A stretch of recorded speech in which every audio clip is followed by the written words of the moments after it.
Zviganandas must be arrested or stopped.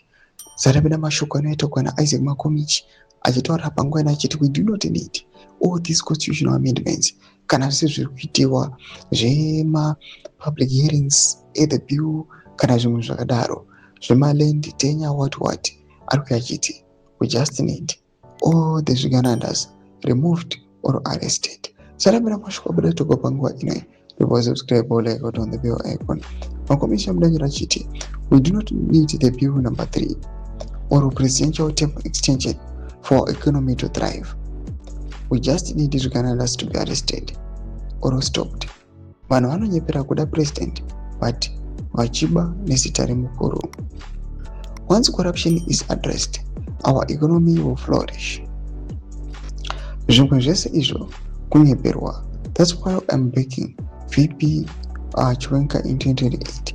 He wants to arrest corrupt officials. Ndoma developments ari kuda panguva ino ari kubuda wachinzi VP Kosano Chiwenga ndo chido chake chekuaresta Zviganandas. Sezvo makamboona vakamboishwa idosia achiti Zviganandas vanhu vanoonekwa kunzi vari kushandisa zita remutungamiri wenyika kuluta maresources kuba nekuita zvavanoda nenyika, they must be arrested.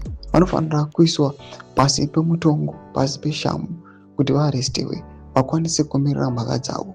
Just because ukaita samacivil servants vanhu vari kuuya panguva ino vachigunun'una nemhuri yavari kuwana, but all these Zviganandas havana kana any certificate, havana kana any profession yavakashandira, but they are flaunting.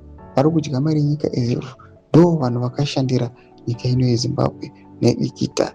Saka penya kuconversation medu dzavafura vari kudai pamusoro pechiriko ichi. Penya kusection medu uzasubscribe or like wachita on the bell icon.